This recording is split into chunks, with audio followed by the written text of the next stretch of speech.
Welcome back to another installment of Everything NHL. I'm your host Nathan, and we're here with our hockey expert James Kumar. Hey, what's up, man?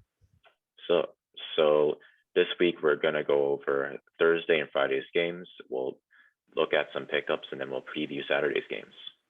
Yeah, sounds good. Let's hop into it. All right, so let's start with Minnesota getting a pretty solid win over Boston. They're able to take this game 3-2. We had Taylor Hall in the first period for Boston and Kirill Kaprizov and Nicholas Sturm for Minnesota. In the second period, we had Matt Boldy for Minnesota and Brad Marchand for Boston. No goals in the third period. What are your thoughts?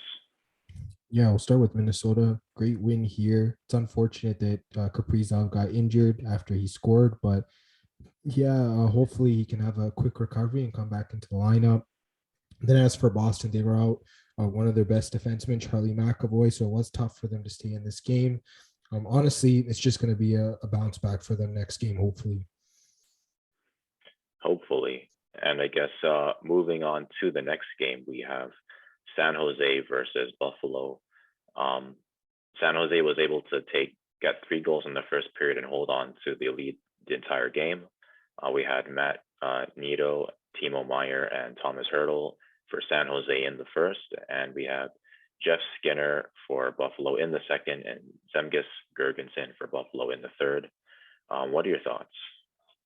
Yeah, I guess starting with the Sharks, they got off to a quick lead, 3-0 in the first. They were barely able to hold on, but they still held on for the win, so good for the Sharks.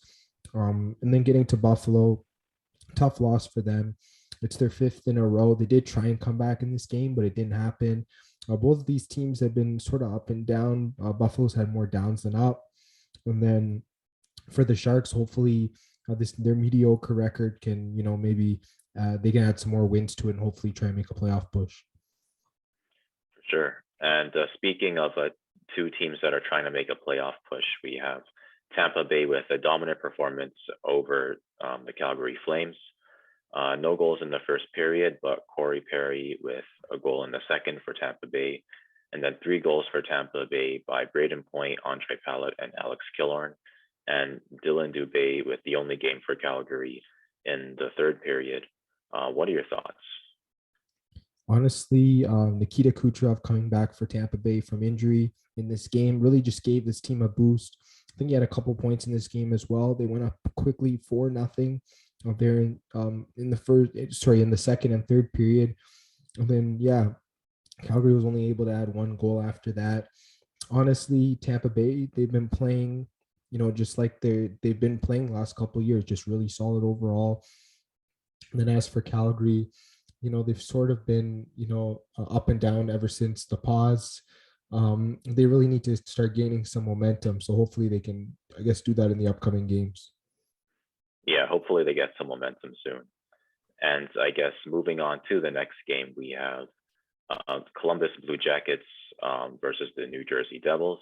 New Jersey was able to take this game 3-1. We have Thomas Tatar for New Jersey in the first period and Max Domi for Columbus in the first period as well. No goals in the second period, but we had Jesper Bratt and Jack Hughes for New Jersey in the third. What do you think about this game? Yeah, both of these teams, they're from the Metro Division. They have around the same record, same spot in the standings. So, yeah, New Jersey was sort of below Columbus, and they got a clutch win over them. So they're starting to move up. So, yeah, both teams really fought hard for this win, and yeah, good on New Jersey for getting it. And I guess as for Columbus, they've started to dip a little bit from the beginning of the season. So hopefully, in the next couple of games, they can sort of bounce back and get a couple wins to sort of even out their record. For sure. And moving on to the next game, we have a pretty dominant performance by Pittsburgh. They were able to beat Philadelphia 6-2. I guess Pittsburgh had 3 goals in the first period. Brian Rust with 2 goals and Jake Gunsel with a goal of his own. And in the second period, we have Cam Atkinson putting one on the board for Philadelphia. And then in the third period, we have Evan Rodriguez, Jake Gunsel with another goal, and Brian Boyle for Pittsburgh And then we have Oscar Lindblom for Philadelphia in the third as well. What are your thoughts about this game? I mean, for Pittsburgh, it's their 10th win in a row.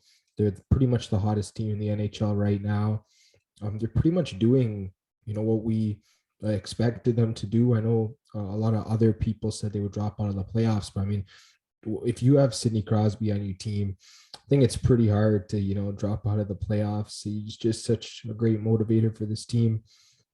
They could end up winning their division when all's said and done the way they're playing. And then as for the Flyers, they lose to one of their rivals. And yeah, they've been pretty up and down, one of those teams as well. So yeah, it's just tough on the Flyers right now. They really need to get things turned around. Yeah, hopefully they turn things around soon. And I guess speaking of a team that was able to turn things around in this game, we have Dallas beating the Florida Panthers in a shootout. So this game went all the way down to the wire.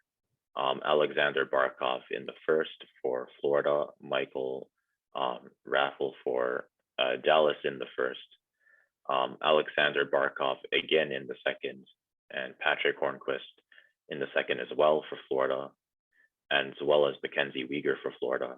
And then we have Dennis Gurianov, Jason Robertson, and Tyler Seguin for Dallas in the second as well. And then in the third period, we have Jamie Benn for Dallas, and we have Jonathan Huberdeau for the Panthers. No goals in overtime, went all the way down to a shootout. What are your thoughts? Yeah, good win for Dallas. Honestly, they haven't played a game, I think, in like half a month. It's been such a long break for the Stars. It's tough to get up for a game when you haven't played in so long, but they played well. Went down to a shootout. Pavelski and Robertson both scored for the Stars in the shootout. And I mean, yeah, great win for this team. Not much else to say. And then as for Florida, we know that they're not really as good on the road as they are at home. But then again, this game went down to the wire, so I can't really blame the Panthers for it. Both teams have been hot. Stars more up and down. I think Panthers have actually been really hot. I think they had a 4-game winning streak coming into this game. But yeah, good on Dallas for sort of getting the win here. Yeah, for sure. I feel like this was a much needed win for them. They've been up and down for the past couple of years, so hopefully they start an uptrend. Yeah, for sure. And I guess moving on to the next game, we have Colorado burying the Jets. They were able to take this game 7-1, so more than a dominant performance here. We have Mark Scheifele for the Jets with the only goal for the Jets in the game, and then Nazem Kadri in the first for Colorado. And then in the second period, we have 3 goals for Colorado by Gabriel Landis, 2 by Gabriel Landeskog, and 1 by Mikko Rantanen. And then in the third period, we have Nathan McKinnon, Gabriel Landeskog again, and Bowen Byram for Colorado. What do you think about this game? Honestly, there's not much else to say except Colorado is just pretty much routing the Jets at this point. They really just, I mean, they took control of this game. Like the Jets got the first goal. And I mean, if you own either Kadri, Burakovsky, Landeskog, McKinnon, or Rantanen in fantasy, you just had an insane game. These 5 forwards have just been at it all year for the Avalanche when they've been healthy. I think Kadri's been the most surprising so far, but this forward group has been really solid for the Avs. And then as for the Jets, they've been up and down most of the year. Fired their coach earlier in the year. Honestly, they really need to get things fixed up. I don't know what's going on with them. But yeah, the Avalanche are pretty much looking like a contender at this point. Yeah, it looks like the Jets were supposed to be, I guess, a playoff level team, but I guess the Avalanche, they're looking like the team from last year, just burying teams. I think it took them a bit of time to sort of get back to that, but I think, yeah, the Avalanche are officially back. And I guess moving on to the next game, we have a really surprising upset. Arizona was able to beat Chicago 6-4. Really unexpected result. We have Dyson, Mayo, and Johan Larsson for Arizona in the first. Travis Boyd for Arizona in the second, and Kirby Doc and Mackenzie Ontuasol for Chicago in the second. And in the third period, we have Clayton Keller, Johan Larson with 2 goals in the third, and Jake Maccabee and Alex DeBrincat for Chicago in the third. What do you think about this game? Yeah, I'm actually surprised Chicago lost this. They've had a 6-game winless streak. They were sort of climbing up to, being a respectable team, and it's just fallen apart again for Chicago. I don't think they're going to have a chance to make the playoffs this year. And as for Arizona, I guess any win they get is pretty much feels like a playoff win since they're few and far between. But yeah, they're pretty much just looking to the draft as they only have 7 wins on the year, and that's all I have to say. Sure. And I guess moving on to the next game, we have the Vegas Golden Knights defending the Fortress against New York. They were able to take this game 5-1. So a really dominant performance. Jonathan Marchessault for Vegas in the first, Chris Kreider for New York in the second, and Mark Stone and Matthias Janmark for Vegas in the second as well. And in the third period, we have Brett Howden and Jonathan Marchessault for Vegas. What do you think about this game? Yeah, this is a game that Vegas pretty much just said, we're at home. We're just going to, win this game. And they did. And they just did it in a dominant fashion. Vegas has just been on an insane swing lately. Ever since their team got, pretty healthy, they've just been winning a whole heap of games. Rangers have been a pretty hot team too. They have around a similar record as Vegas. So both teams are really strong. I don't think the Rangers need to panic after this. It's probably just an off game. They should be able to bounce back in their next games coming up. Yeah, Vegas are a pretty dominant team, and they're at home. And I feel like Vegas is one of the best home teams, so you can't really be too hard on them. Yeah, I definitely agree. And I guess moving on to the next game, we have the Nashville Predators beating the LA Kings 4-2. We have Philip Forsberg and Matt Duchene in the first for Nashville, and then Matt Luff for Nashville in the second, and Dustin Brown for LA in the second.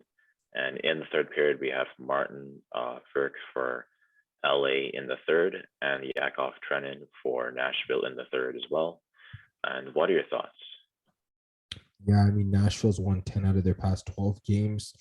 Even after the pause, they've continued their hot streak. There's not much else I can say. This is one of the top teams in the league right now. They just keep winning, even when we think maybe their streak's going to come to an end. And then I guess as for the Kings, another one of those up and down teams. They do have a winning record, but it's still going to be tough for them to get into a playoff spot in the West. They're definitely going to have to sort of put this game behind them and try and win some games coming up.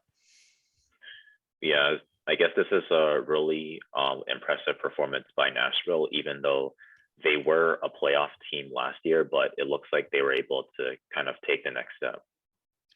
Yeah, I think I heard an interview with one of their broadcasters, and he said this has been one of the most fun Nashville teams he's ever got to watch in a while. So they're talented, they're young. He says they're exciting. So I mean, hey, I'm gonna have to agree with him. The way they're playing, they look really solid. For sure. And I guess Toronto and Montreal and Ottawa, Seattle were postponed, so we won't be covering those. So we'll move on to Friday's games now, and we'll start Friday games with Carolina with a pretty dominant performance against Calgary. They were able to take this game 6-3.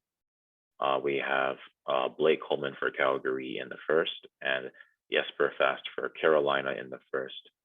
And in the second period, we have Derek Stepan, Andrei Svechnikov, and Tony DeAngelo for Carolina in the second. And we have Matthew Tkachuk for Calgary in the second as well. And in the third period, we have Johnny Gaudreau for Calgary in the third, and we have Brady Skjei for Carolina and Andrei Svechnikov for Carolina as well. What do you think about this game? Yeah, this is just Carolina being dominant the way they have been all year. And Calgary losing their third game in a row. We just talked about Calgary losing to Tampa Bay. They now lose to Carolina. They've been such a strong road team. Now they just drop back-to-back road games. I'm not really sure what's going on with this Calgary team. I believe they dropped one to Florida also earlier this week on the road. So one of the best road teams in the league has just lost three straight road games. So yeah, tough thing going on right now for Calgary. And then as for Carolina, like I said, they're just dominant. I believe they're at the top of the Metro right now. Yeah, not much else to say. They're really good.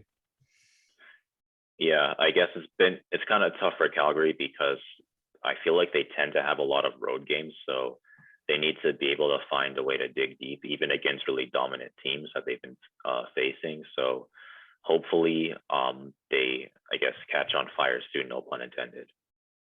Yeah, I'm gonna have to agree with you. That needs to happen. And I guess moving on to the last Friday game, we have the Washington Capitals falling to St. Louis, 5-1. Really dominant performance by the St. Louis Blues. We have Daniel Sprong for Washington in the first period and Torrey Krug for St. Louis in the first as well. And in the second period, we have Pavel Buchnevich, Oscar Sundquist, and Ivan Barbashev for St. Louis, and Pavel Buchnevich with another goal for St. Louis in the third. What are your thoughts? Yeah, St. Louis really played a good game here. What do they have? Like an 11 game point streak at home. They're just playing really dominant. They're one of the more dominant teams in the West right now.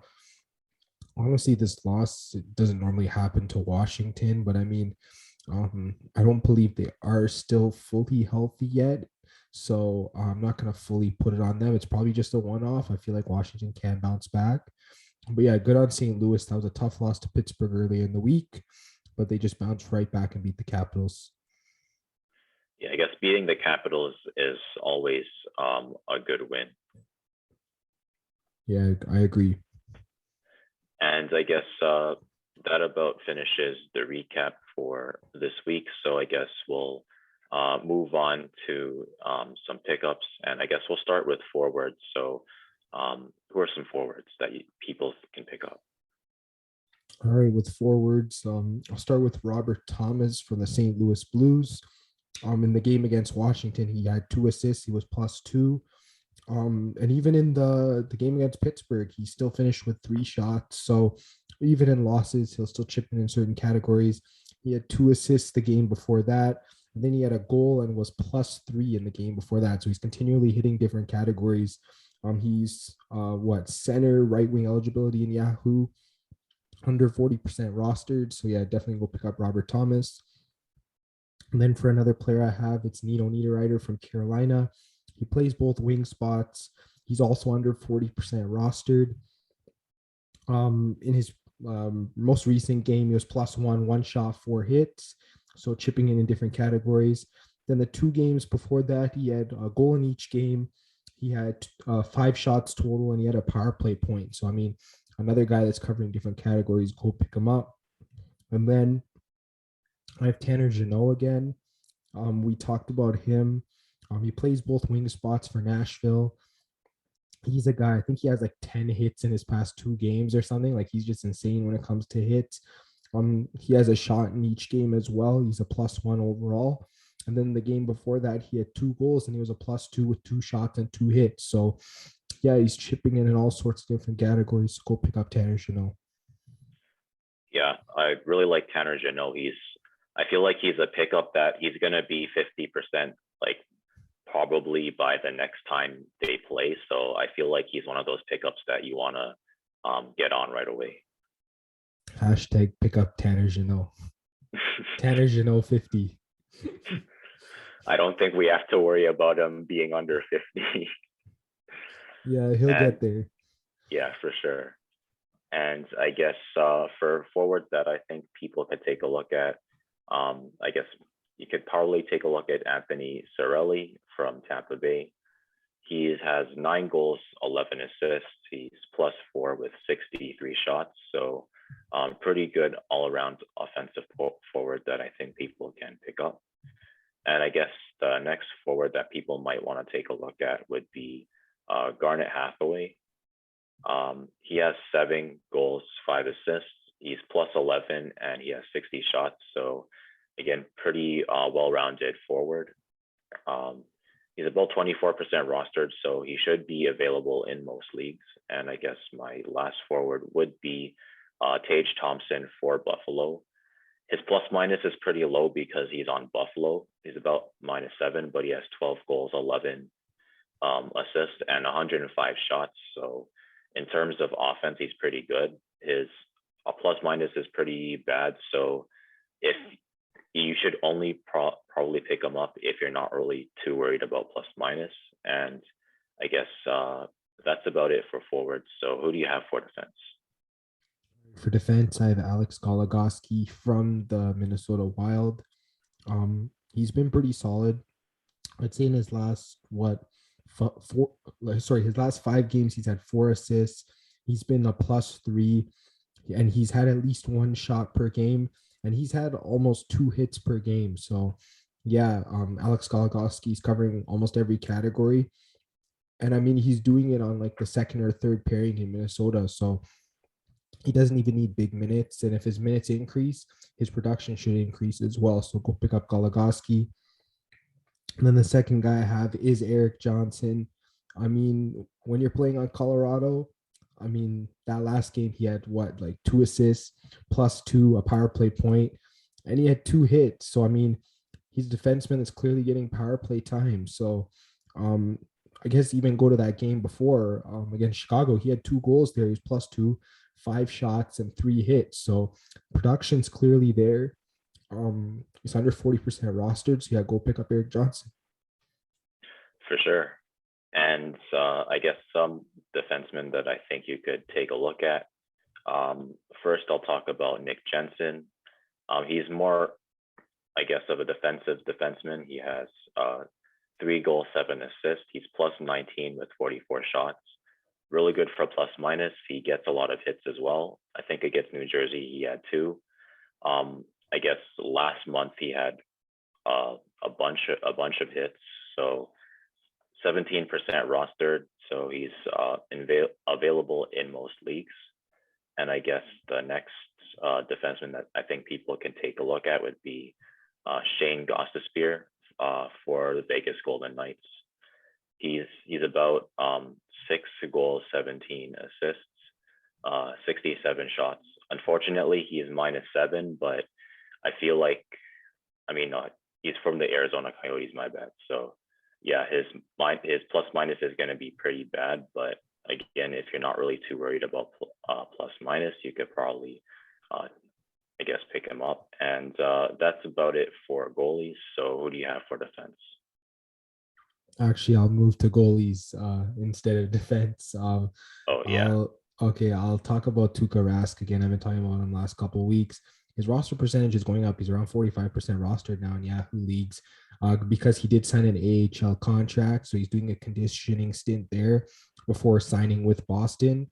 Obviously, the AHL team has postponed some of the games. So he's kind of in limbo right now. There's a chance he could be getting an NHL contract soon.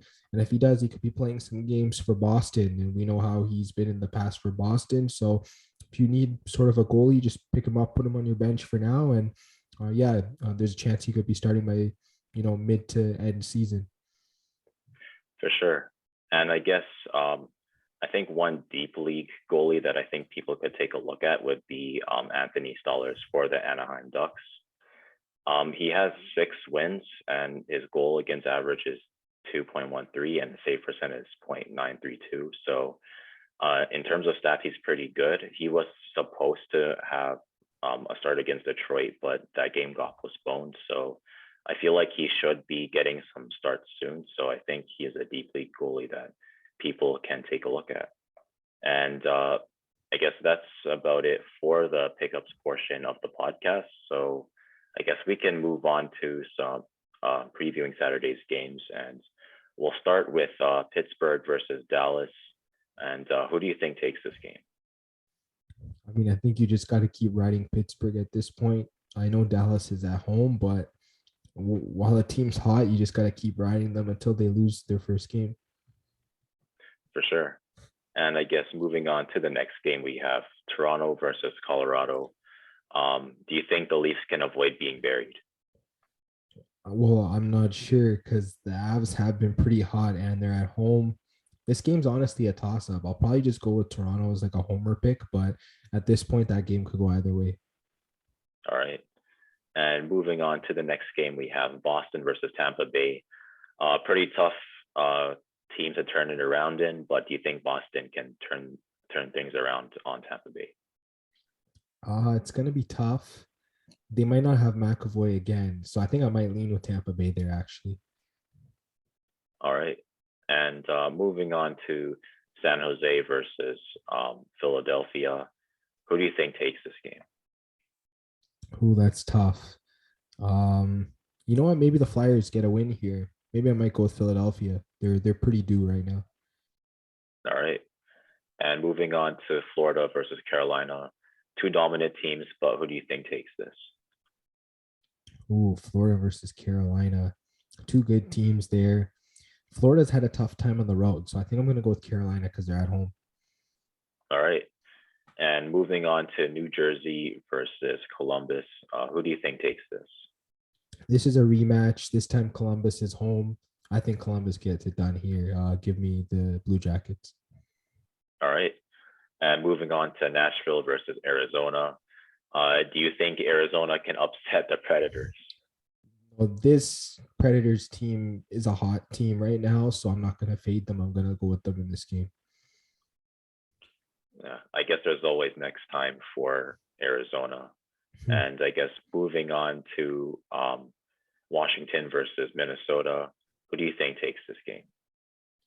Yeah, this one's tough. Washington just came off a loss Friday night. Minnesota got a pretty clutch win. I don't know if Kaprizov's going to play. Maybe I might lean Washington here just to sort of bounce back, but this game could also go either way. All right. And moving on to Chicago versus the Golden Knights. Do you think Chicago can, I guess, get the win here? Well, this is tough, but I think you just got to keep rolling with Vegas at home the way they've been playing. It's been really solid. All right. And moving on to New York versus Anaheim, who do you think takes this game? Oh, yeah, this is another tough toss-up. Maybe I might lean with Anaheim a bit since they're at home, but this is another classic bounce-back game for the Rangers. So maybe I might go with Anaheim, but it could go either way. All right. And moving on to Detroit versus the LA Kings. Who do you think takes this game? Yeah, I think I'll go with the Kings. They should be able to bounce back in this game. Detroit's also struggled on the road this year. So, yeah, Kings haven't been too bad of a home team, so I think I like them here. All right. And I guess Seattle, Winnipeg has been postponed. So has Buffalo, Montreal, Ottawa, Vancouver, and Islanders versus Edmonton. So I guess that brings us to the end of the podcast. So do you have any final thoughts? Honestly, there's been a lot of postponed games, like you said. The schedule's been a little lighter. It's been great for teams to get rest, but the schedule is going to be getting heavier down the stretch. So teams got to be ready for a lot of games and a lot of nights. Yeah, I guess this is kind of, I guess the part of the schedule where I guess teams have to find a way to stay fresh. Unfortunately, if you end up getting a lot of games off, if you are hot, that could end up meaning you basically lose all your momentum, and then you have to find a way to pick up the slack again. So yeah, hopefully teams find a way to stay fresh. Yeah, I definitely agree. It's tough for teams, especially in Canadian markets where there aren't games going on, for them to stay fresh. So like, hopefully a team like Toronto can be ready for Colorado, for example, on Saturday. Yeah, for sure. And I guess that about concludes everything NHL for this week. So if you liked what you watched, you can subscribe, hit the bell for notifications, leave us a like, leave us a review, give us your thoughts on the NHL so far. If you liked what you listened to, you can follow us on Spotify, and you can follow us on Apple Music and Google Podcasts. And if you need some sports picks, you can follow us at FanFan Podcast on both Twitter and Instagram. And we'll see you guys next week.